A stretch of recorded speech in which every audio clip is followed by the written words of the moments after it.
अक्रूर जी और कृतवर्मा ने शतधन्वा को प्रेरित किया। सत्राजित को मार करके वो मणि लेकर के भागा।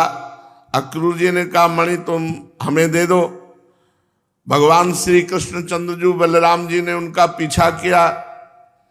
वो जनकपुरी के पास जाकर उसका घोड़ा गिर गया शतधन्वा का। भगवान ने दौड़कर सुदर्शन चक्र से उसकी गर्दन उतार दी। अब उसके कपड़ों में देखा तो स्यमंतक मणि थी नहीं।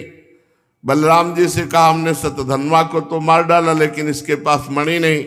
तो बलराम जी ने कहा अब हम यहाँ आ गए हैं तो विदेहराज जनक से कुछ चर्चा करेंगे, अब आप जाओ। शतधन्वा ने कहीं ना कहीं तो स्यमंतक मणि रखी होगी, खोज करो, मैं विदेहराज से मिल करके फिर आऊंगा क्योंकि मेरे बहुत प्रिय मित्र हैं। परीक्षित यह कहकर यदुवंश शिरोमणि बलराम जी मिथिला नगरी में चले गए। जब मिथिला नरेश ने देखा कि पूजनीय बलराम जी महाराज पधारे हैं तब उनका हृदय आनंद से भर गया। उन्होंने झटपट आसन से उठकर दिव्य सामग्रियों से बलराम जी का पूजन किया। इसके बाद बलराम जी कई वर्ष तक मिथिलापुरी में रहे क्योंकि परम ज्ञानी मिथिला नरेश से सदैव सत्संग होता रहता। महात्मा जनक ने बड़े प्रेम और सम्मान से बलराम जी को रखा। कई वर्ष तक बलराम जी मिथिला में रहे। बहुत समय के बाद धृतराष्ट्र के पुत्र दुर्योधन ने बलराम जी से गदा युद्ध की शिक्षा ग्रहण करने के लिए उनको गुरु रूप में वरण किया। अब अपनी प्रिया सत्यभामा का प्रिय कार्य करके शतधन्वा को मार करके भगवान श्री कृष्ण द्वारिकापुरी लौट आए और समाचार सुना दिया कि शतधन्वा मारा गया लेकिन स्यमंतक मणि उसके पास नहीं मिली। इसके बाद सत्राजित की अंत्येष्टि क्रिया करवाई। अंत्येष्टि क्रिया करने से जो प्राणी शरीर छोड़कर जाता है उसकी उन्नति होती है, करना चाहिए सबको। जैसे अब आजकल शॉर्टकट हर जगह होने लगा, नहीं 13 दिन तक कर्मकांड होते हैं।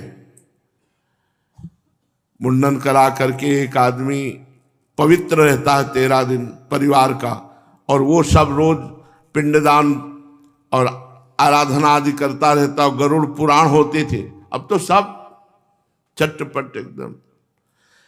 इससे प्राणी की उन्नति होती। जैसे किसी के घर में कोई पधारा, आप 13 दिन तक अनुष्ठान कीजिए।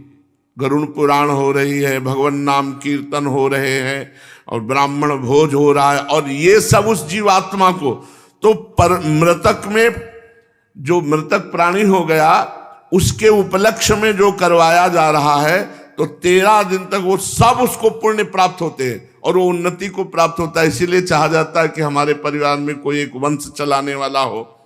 जब हमारा शरीर छूटे तो अनुष्ठान, कम से कम हमसे नहीं बन पाया तो वो अनुष्ठान करवा के हमारी सदगति करवा दे, श्रीमद् भागवत करवा दे, संत से भंडारा करवा दे, और अन्य ब्राह्मणों का भोज करवा, ये सब किया जाता है उत्सव।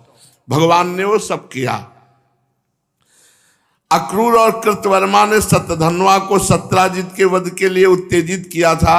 जब सुना कि शतधन्वा मारा गया तो दोनों द्वारिका से भाग खड़े हुए।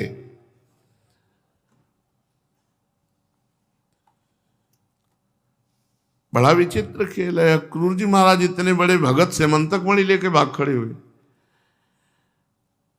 भगवान ने पूछवाया कि अक्रूर जी कहा, तो बोले पता ही नहीं, द्वारिका में तो है नहीं।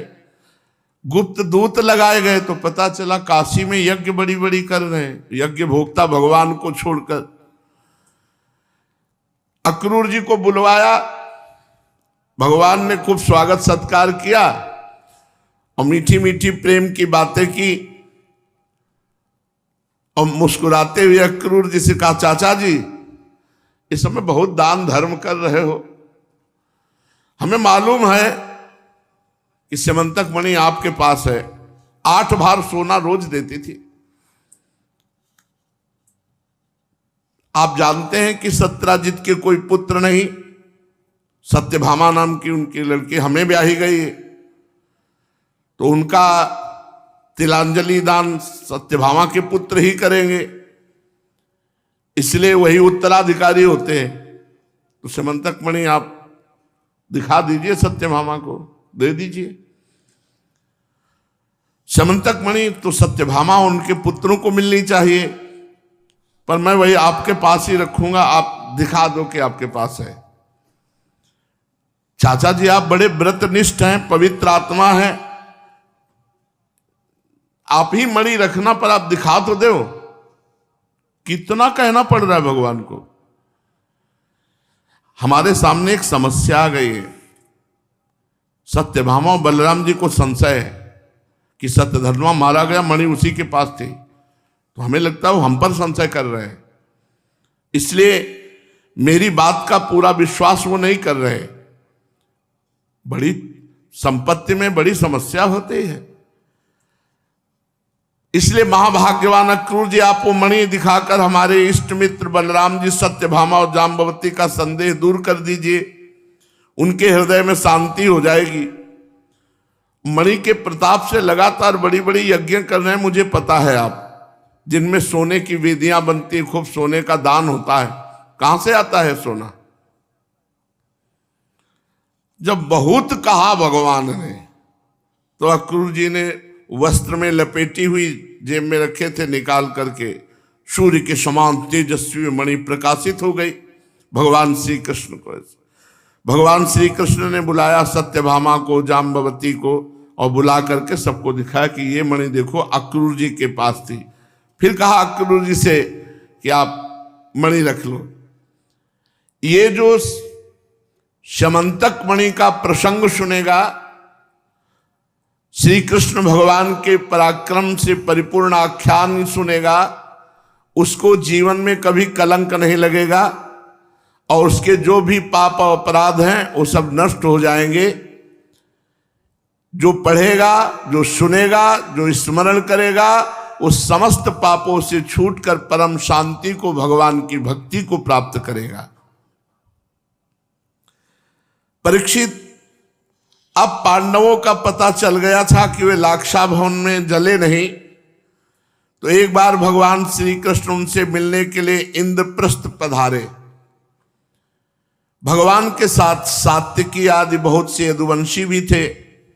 जब वीर पांडवों ने देखा सर्वेश्वर भगवान श्री कृष्ण पधारे हैं, तो जैसे प्राण संचार होने पर सभी इंद्रियां सचेत हो जाती हैं, वैसे ही सब के सब पांडव एक साथ खड़े उठे और भगवान का स्वागत किया। कोई भगवान का आलिंगन कर रहा है, कोई भगवान के पैर छू रहा है, अपनी अवस्था के अनुसार। भगवान की प्रेम भरी मुस्कुराहट से सुशोभित मुख सुषमा को देखकर पांडव आनंद मगन हो गए। भगवान श्री कृष्ण ने युधिष्ठिर और भीमसेन के चरण छुए, क्योंकि ये बड़े थे। अर्जुन को हृदय से लगाया। नकुल सहदेव ने भगवान के चरण छुए। जब भगवान श्री कृष्ण श्रेष्ठ सिंहासन पर विराजमान हो गए, तब परम सुंदरी श्यामवर्णा द्रौपदी, जो अभी नवविवाहिता होने के कारण तनिक लज्जा से युक्त थी, धीरे धीरे भगवान के पास आई और श्री कृष्ण के चरणों में प्रणाम किया। पांडवों ने भगवान श्री कृष्ण के समान ही वीर सात्यकी का भी स्वागत सत्कार अभिनंदन वंदन किया। आसन पर बैठ गए। चारों तरफ पांडव घेर कर भगवान श्री कृष्ण के बैठे। इसके बाद भगवान श्री कृष्ण की अपनी बुआ कुंती पधारी, तो कुंती जी के चरणों में भगवान ने प्रणाम किया। कुंती जी अत्यंत स्नेह स्वस अपने हृदय से लगा लिया और नेत्रों के आंसुओं से भगवान का अभिषेक किया। कुंती जी ने श्री कृष्ण से अपने भाई बंधुओं का कुशल क्षेम पूछा। भगवान ने भी उनका यथोचित उत्तर देकर उनकी पुत्र वधू द्रौपदी और स्वयं उनका कुशल मंगल पूछा। उस समय प्रेम की विभलता से कुंती जी का गला रुंध गया, नेत्रों से आंसू बहने लगे। भगवान के पूछने पर उन्हें अपने पहले के क्लेश पर क्लेश याद आने लगे और बहुत संभाल कर, जिनका दर्शन समस्त क्लेशों का अंत करने के लिए हुआ, उन भगवान श्री कृष्ण से कहा। कुंती जी ने कहा, श्री कृष्ण, जिस समय तुमने हम लोगों को अपना कुटुंबी संबंधी समझकर स्मरण किया, तभी से हमारा कुशल मंगल हो गया। जब से अक्रूर जी को भेजा, उसी समय से हम अनाथ सनाथ हो गए। मैं जानती हूं कि तुम संपूर्ण जगत के परम हितैषी सुहृद और आत्मा हो। ये अपना है और ये पराया है, इस प्रकार की भ्रांति हे श्री कृष्ण तुम्हारे अंदर नहीं है। ऐसा होने पर भी हे श्री कृष्ण, जो सदा तुम्हें स्मरण करते हैं, उनके हृदय में आकर तुम बैठ जाते हो और उनकी क्लेश परंपरा को सदा के लिए मिटा देते हो। युधिष्ठिर जी ने कहा, हे सर्वेश्वर श्री कृष्ण, हमें इस बात का पता नहीं कि हमने अपने पूर्व जन्म में या इस जन्म में कौन सा तपस्या साधन किया, क्योंकि आपका दर्शन तो बड़े बड़े योगेश्वर भी बड़ी कठिनाई से प्राप्त कर पाते हैं और हम कुबुद्धियों को घर बैठे आपका दर्शन हो रहा है। राजा युधिष्ठिर ने इस प्रकार भगवान की विनय की, खूब सम्मान किया और भगवान से कुछ दिन वहीं रहने की प्रार्थना की। भगवान श्री कृष्ण इंद्रप्रस्थ के नर नारियों को अपनी रूप माधुरी से नयनानंद का दान करते हुए 4 महीनों तक वहां सुखपूर्वक रहे।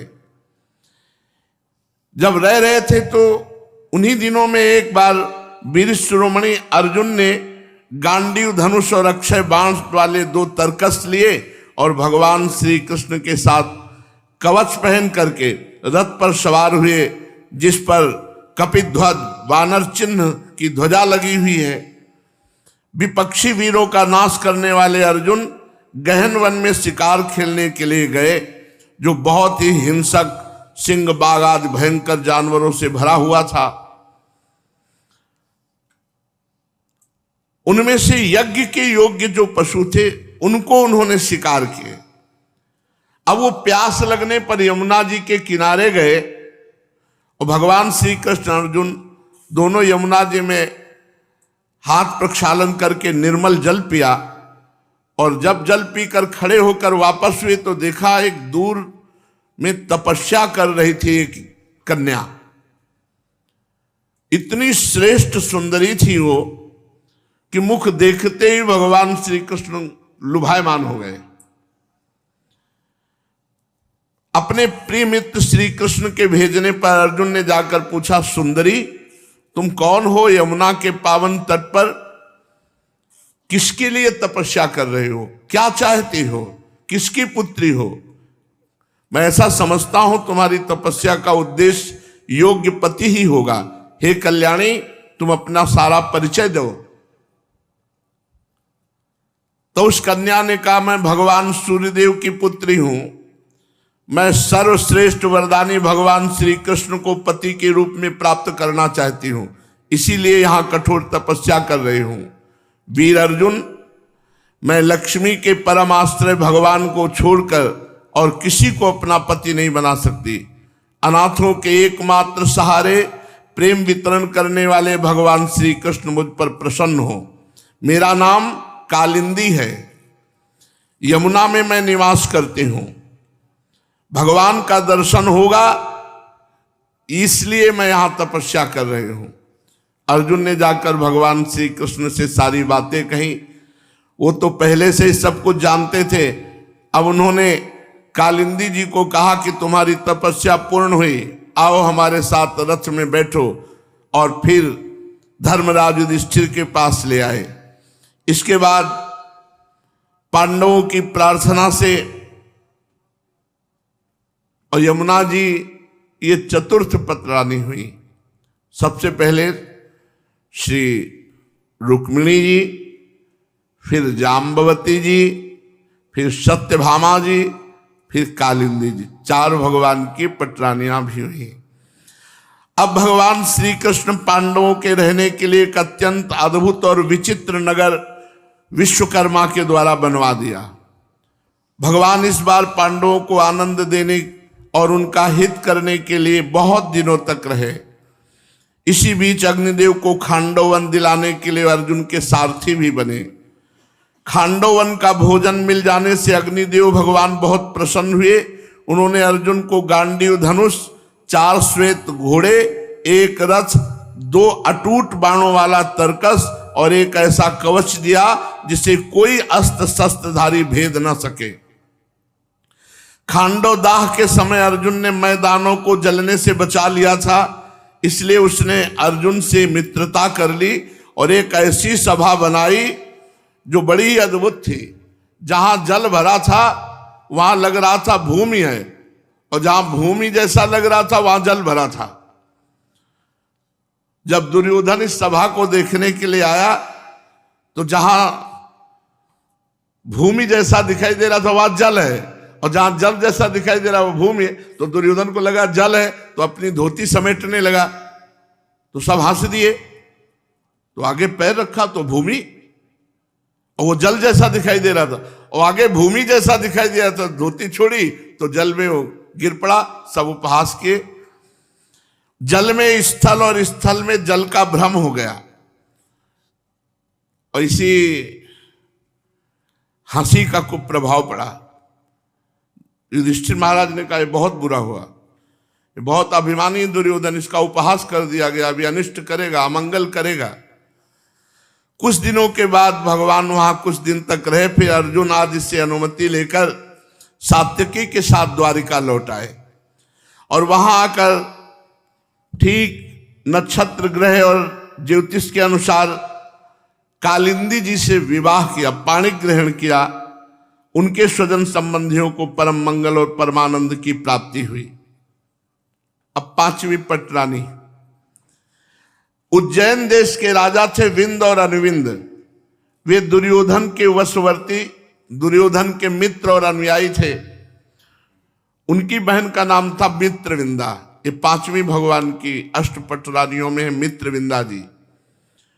वहां स्वयंवर हो रहा था, और मित्रविंदा जी अंदर से चाहती थी कि भगवान श्री कृष्ण आवे और हमें अपनी पत्नी के रूप में स्वीकार करें। परंतु विंद और अनुविंद ये दुर्योधन के अनुयायी थे, भगवान से द्वेष करते थे।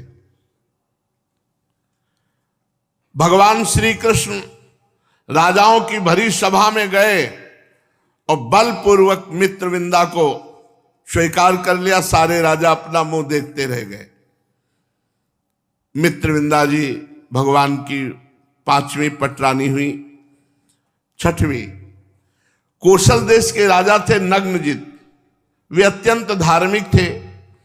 उनकी परम सुंदरी कन्या का नाम था सत्या। मित्रविंदा, सत्या, जिन्हें नग्नजिति भी कहा जाता है। नाग्नजिति। परीक्षित, वहां एक शर्त रखी गई थी। 7 दुर्दांत सांड थे, उनको नाथना था अकेले।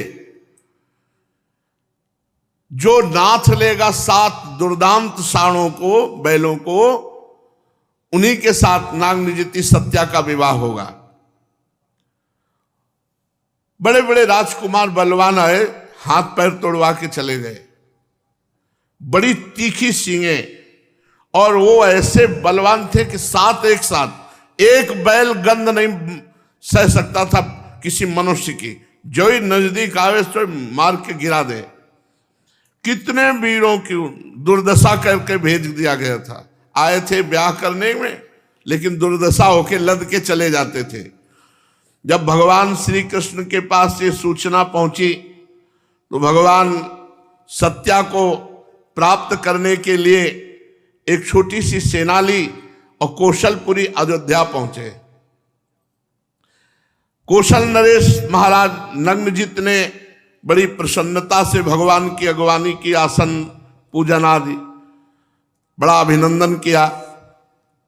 राजा नग्नजित की कन्या सत्या ने देखा कि मैं जिनको अपना पति बनाना चाहती थी वही रमा रमण भगवान यहाँ पधारे हैं। मन ही मन बहुत प्रसन्न हुई, विधाता को बहुत धन्यवाद दिया। मैंने व्रत नियम आदि जितने पालन किए उन सब का फल मेरे श्री कृष्ण पति हों।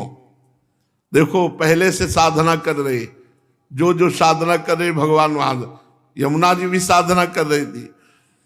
नागनिजिति सत्या मन ही मन सोचने लगी, भगवती लक्ष्मी, ब्रह्मा, भगवान शंकर, बड़े बड़े लोकपाल जिनके चरण कमल का पराग अपने सिर पर धारण करना चाहते हैं, और जिन प्रभु ने अपनी बनाई हुई मर्यादा का पालन करने के लिए ही समय समय पर अनेकों लीला अवतार ग्रहण किए, वे प्रभु मेरे किस धर्म व्रत अथवा नियम से प्रसन्न होंगे? वे तो केवल अपनी कृपा से ही प्रसन्न हो सकते हैं। राजा अयोध्या नरेश नग्नजित ने भगवान श्री कृष्ण की अर्चा पूजा की और कहा, प्रभु मैं एक तुच्छ मनुष्य हूं, आप सर्वलोक महेश्वर स्वरूप भूत आनंद से परिपूर्ण है, भला मैं आपकी क्या सेवा करूं? भगवान श्री कृष्ण ने कहा, राजन, जो अपने धर्म में स्थित है, मैं इसी बात से केवल प्रसन्न हो जाता हूं। जो अपने धर्म में स्थित है, अपने कर्तव्य का पालन करता, अपने धर्म से चलता, मैं इसी बात से प्रसन्न हो जाता हूं।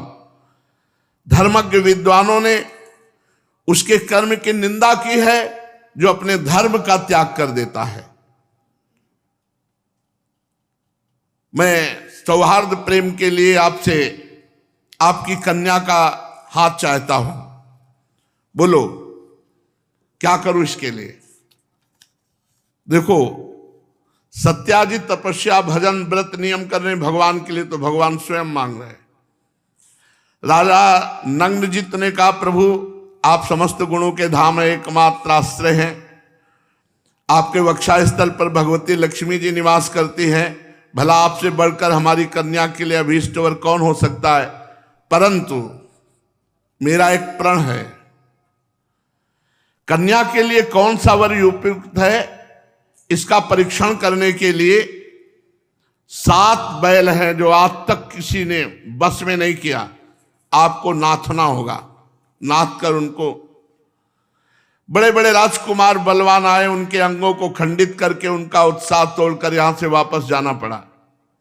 यदि आप ही सत्या को ग्रहण करना चाहते हैं तो 7 बैलों को अपने बस में कर लीजिए, हमारी कन्या के लिए यही अभीष्ट वर होगा।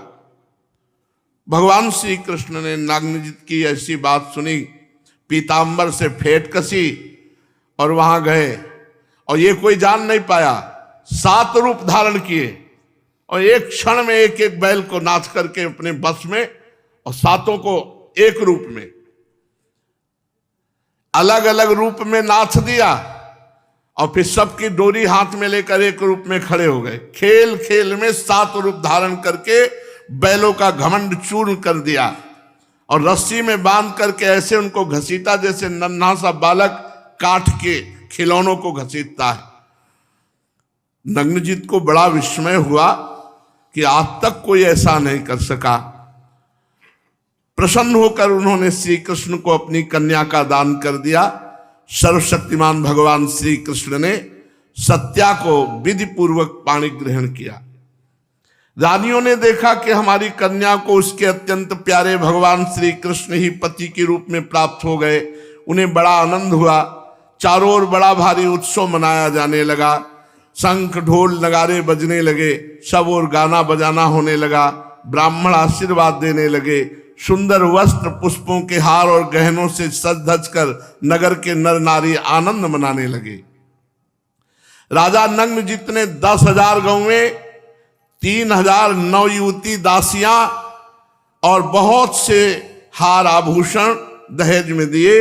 9,000 हाथी, 9 लाख रथ, 9 करोड़ घोड़े, 9 अरब सैनिक जो सेवा के लिए, इतना भगवान को दहेज दिया। 10,000 गौवें, 3,000 नवयुवती दासियां, बहुत से सुंदर स्वर्ण के हार आदि गहने, और 9,000 हाथी, 9 लाख रथ, 9 करोड़ घोड़े और 9 अरब सेवक सैनिक, ये दहेज में दिए। अयोध्या नरेश महाराजा नग्नजित ने कन्या और दामाद को रथ पर चढ़ाकर एक बड़ी सेना के साथ विदा किया। उस समय उनका हृदय वात्सल्य स्नेह के उद्रेक से द्रवित हो रहा था। भगवान श्री कृष्ण जब चले तो जो राजरा और राजकुमार बैलों को नाथ नहीं पाए थे, उन्होंने आक्रमण कर दिया, भगवान श्री कृष्ण को घेर लिया और बाणों की वर्षा करने लगे। साथ में अर्जुन जी गए थे। अर्जुन ने कहा, प्रभु आपका अभी नया नया पाणी ग्रहण हुआ है, आप बैठो, इनको हम देख लेते हैं। गांडीव पर प्रत्यंचा चढ़ाई और जैसे भयंकर सिंह छोटे पशुओं को दबोच लेता ऐसे नरपतियों को मार पीट कर सबको भगा दिया। भगवान श्री कृष्ण इतने बड़े दहेज के साथ सत्या को साथ लेकर द्वारिका में आए और पाणी ग्रहण संस्कार किया। रुक्मिणी जी, जाम्बवती जी, सत्यभामा जी, कालिंदी जी, मित्रविंदा जी और नागनिजिति सत्या जी, 6 पटरानियां हो गई। भगवान श्री कृष्ण की बुआ श्रुत कीर्ति के देश में ब्याही गई थी। उनकी कन्या का नाम था भद्रा जी, ये 7वीं पटरानी है। उनके भाई संतर्दन आदि ने स्वयं भगवान श्री कृष्ण को भद्रा जी को समर्पित किया। द्वारिका में भगवान ने भद्रा जी के साथ पाणी ग्रहण किया। फिर मध्य प्रदेश के राजा की एक कन्या थी लक्ष्मणा जी, ये अत्यंत सुलक्षणा थी। जैसे गरुड़ ने स्वर्ग से अमृत का हरण किया था वैसे भगवान श्री कृष्ण ने स्वयंवर में अकेले ही हर लिया था। बड़ा कठिन स्वयंवर था जो लक्ष्मणा जी थी, बड़ा कठिन स्वयंवर था। जैसे द्रौपदी के स्वयंवर में था तो मछली को जल में देख करके मारना था। वो घूम रही थी लेकिन जल में देखकर मारना था। यहां जल में भी देखकर नहीं मारना था, केवल ऐसे निशाने पर लक्ष्य भेद जाए अनुमान से, इसलिए अनुमान से कोई कर ही नहीं पा रहा था। तो भगवान श्री कृष्ण जो वहां गए और लक्ष्मण, ये 8 पटरानियां भगवान की हुई। श्री रुक्मिणी जी, श्री जाम्बवती जी, श्री सत्यभामा जी, श्री कालिंदी जी, श्री मित्रविंदा जी और फिर सत्या नागनिजिति और फिर भद्रा जी और फिर लक्ष्मणा जी, ये 8 पटरानियां भगवान द्वारिकाधीश की हुई। अभी ये पटरानियां हुई है, अभी रानियां हैं 16,108 8 पटरानियां, 16,100 रानियां महाराज द्वारिकाधीश की। अभी कम है। और क्या आप समझते हो? पीछे आपने भागवत में सुना था एक राजा थे चित्रकेतु, जिनके 1 करोड़ रानियां थी। साल में 365 दिन होते, जिंदगी में वो किसी के 1 करोड़ रानियां, तो 1 करोड़ महल। अब राजाओं के ऐसे थोड़ी होती कि 1 करोड़ महल। अब 1 करोड़ महल में कब वो जाते होंगे, कब मिलते होंगे? 1 करोड़ भागवत में लिखा हुआ है कि चित्रकेतु राजा के 1 करोड़ रानियां थे, जिनमें सबसे बड़ी रानी का नाम कृतद्युति था। तो प्रभु द्वारिकाधीश सर्वलोक महेश्वर, इनके 16,108 कोई बहुत बड़ी बात थोड़ी, वो अनंत रूपों में वही है। भगवान श्री कृष्ण चंद्रजू ने, भौमासुर का आतंक था, बहुत बलवान था और इसके नगर में प्रवेश होना सबके बस की बात भी नहीं थी, केवल भगवान ही जा सकते थे। वहां 16,100 राजकुमारियां उसने बंदी बना रखी थी। पूरे विश्व से जिसको सुंदरी देखता और उठा करके वो कैद में बंद कर देता। सब पवित्र थी, सब सुरक्षित थी। पता नहीं उसके कौन सी सनक, भगवान ने की दी हुई सनक हो कि हम कहाँ एक एक के ब्याह करेंगे, तुम सबको इकट्ठा करो और हम एक साथ कर लेंगे। तो भगवान ने उसको किसी को अपवित्र नहीं किया था, किसी के प्रति उसकी भोग बुद्धि नहीं थी। लेकिन 16,100 राजकुमारियां पूरे विश्व में, जहां नागलोक में, राक्षस लोक में, देवलोक में, जहां उसको वो। तो सुना है सारंगधारी भगवान जो सच्चिदानंद श्री कृष्ण है, 16,100 को एक साथ ब्याह किया। 16,100 रूप रखकर एक ही मुहूर्त में एक ही साथ ब्याह किया। तो प्रभु, मैं ये चरित्र सुनना चाहता हूं। तो भगवान सुखदेव जी श्री कृष्ण चंद्रजू का ये भौमासुर का उद्धार और 16,100 रानियों से ब्याह करने का प्रसंग आगे वर्णन करेंगे। शेष चर्चा आगे। श्री राधा वल्लभ लाल।